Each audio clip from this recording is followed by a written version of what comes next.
नमस्ते दोस्तों, कैसे हो आप? आशा करती हूँ आप सब ठीक ही होंगे। तो मैं आज आपके लिए एक कहानी लेकर आई हूँ। कहानी का शीर्षक है भाग्य लिखने की कलम कर्म, और इस कहानी का मुख्य किरदार है बिरजू। तो चलिए हम बिरजू के साथ क्या कुछ होता है, उसके कर्म का उसको कैसे फल मिलता है, जानेंगे इस कहानी में।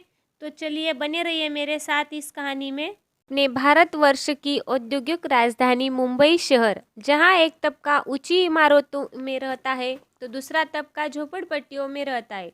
ऐसे ही एक झोपड़पट्टी इलाके में एक छोटी सी झोपड़ी में 7 वर्ष का बिरजू अपनी माँ के साथ रहता था। उसके पिता की मृत्यु बहुत पहले ही हो चुकी थी। उसका सारा पालन पोषण उसकी माँ ही करती थी। बिरजू की माँ समीप ही एक निर्माणाधीन इमारत में मजदूरी कर पैसा कमाती थी। रोज की तरह आज भी बिरजू की माँ के साथ उस निर्माणाधीन इमारत की ओर जा रहा था, इस बात से बेखबर कि आज उसके जीवन में एक बेहद ही दुखदाई घटना घटने वाली है। सड़क पार करते समय बिरजू को सड़क के दूसरी ओर एक गुब्बारे वाला दिखा। खुशी में वह अपनी माँ का हाथ छोड़ ट्रैफिक से भरी सड़क पर दौड़ पड़ा। उसकी माँ भी बौखला कर वह उसे बचाने के लिए उसके पीछे भागने लगी। तभी एक जोर की चीख के साथ सारा माहौल शांत हो गया। एक चीख बिरजू की नहीं पर उसकी माँ की थी। बिरजू ने जब पीछे देखा तो उसकी माँ का मृत शरीर लहलुहान हो सड़क पर पड़ा हुआ था। बिरजू रोते हुए अपनी माँ की ओर भागा। आज बिरजू बिल्कुल अकेला हो गया था। इस अल्पायु में वह अनाथ हो गया था। उसकी एक शरारत के कारण उसकी माँ आज उसके साथ नहीं थी। बस अब इस दुनिया में उसका कोई न था। जहाँ बिरजू कभी बहुत शरारती हुआ करता था, वही अपने माता पिता के देहांत के बाद वह बेहद ही उदास रहने लगा। जीवन उसके लिए अभिशाप बन गया था। अब उसे स्वयं ही अपना पेट भरना था। बेसहारा बिरजू कई दिनों तक अपनी झोपड़ी में उदास बैठा रहा। इतने दिनों तक उसने कुछ खाया नहीं, पर ऐसा कब तक चला? आखिर अपना पेट भरने के लिए वह एक चाय की दुकान पर काम करने लगा। उस दुकान का मालिक बहुत ही गर्म मिजाज का था। छोटी छोटी बातों पर वह बिरजू को डांटता मारता था। एक दिन गलती से बिरजू के हाथों से चाय का गिलास टूट गया। फिर क्या था, उसके मालिक ने उसको बेरहमी से पिटाई की। नन्हा बिरजू क्या करता, केवल माफी ही मांग सकता था। ऐसे ही उसका सारा बचपन गुलामी में बीता। एक रात बिरजू जब अपने घर लौटा तो उसने देखा कि उसके पड़ोसी ने उसकी झोपड़ी पर कब्जा कर लिया है। बिरजू रोते हुए उस व्यक्ति से दया की भीख मांगने लगा। उस व्यक्ति ने तो अपना मन बना ही लिया था। उसने बिरजू को बहुत पीटा और डरा धमका कर वहां से भगा दिया। अब बिरजू बेघर हो गया था और फुटपाथ पर ही रहने लगा। बिरजू को सभी मनहूस समझते थे, क्योंकि उसके पैदा होने के कुछ दिन बाद ही पिता की मृत्यु हो गई थी और छोटेपन में ही उसकी माता गुजर गई थी।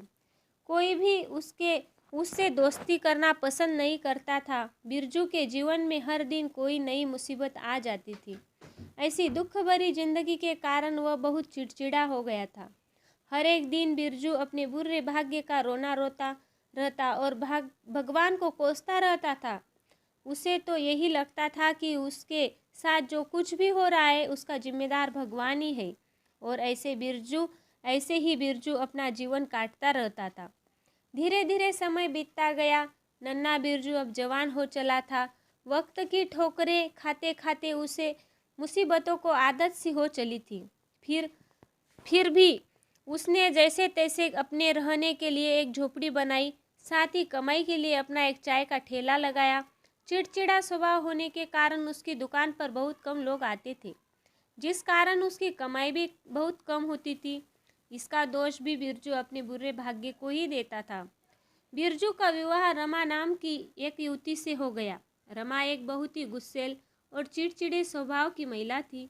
वह छोटी छोटी बातों पर क्रोधित हो जाती थी। हर दिन वह बिरजू को उसकी गरीबी के लिए कोसती रहती। बिरजू अपनी पत्नी के दुर्व्यवहार से सदा उदास रहता था। शायद ही कोई ऐसा दिन होगा जब दोनों में झगड़ा न हुआ हो। धीरे धीरे बिरजू को शराब पीने की आदत लग गई। जितना वो कमाता था वह सब शराब में उड़ा देता था। इस कारण उसकी पत्नी उस पर और गुस्सा होती थी। शराब ने उसका जीवन और ही बिगाड़ दिया था। हर रोज वो देर रात को घर आता और अपनी पत्नी से झगड़ा करता। इतना ही नहीं, वह शराब के नशे में कई बार अपनी बस्ती वालों से भी झगड़ा लेता था, जिस कारण उसे कई बार जेल भी जाना पड़ा। फिर भी उसने शराब पीना नहीं छोड़ा। बचपन से लेकर अब तक उसका जीवन बहुत दुख में बीता था। शायद ही कोई ऐसा दिन था जब वो मुस्कुराया था। सारी बस्ती वाले उसे अब भी मनहूस ही समझते थे। कोई भी उससे बात करना पसंद नहीं करता था। एक दिन की बात है, कुछ बुरे व्यक्ति बिरजू के ठेले पर चाय पीने आए। उन्होंने बिरजू से खींचकर कहा कि वो उसे चाय पिलाए। बिरजू ने उन्हें चाय पिलाई। चाय पीने के बाद जब बिरजू ने उनसे चाय का मूल्य मांगा, तब वे व्यक्ति बहुत गुस्सा हो गए और बिरजू के साथ मनमानी करने लगे। बिरजू भी जोश में आकर अपना होश खो बैठा और उन सब के साथ उल्टा सुल्टा बोलने लगा। इस पर वे लोग भी बिगड़ गए। उनमें से एक ने बिरजू का ठेला पलट दिया और सारा सामान सड़क पर फेंक दिया। जब बिरजू उनसे लड़ने लगा, तब वे सब मिलकर उससे पीटने लगे।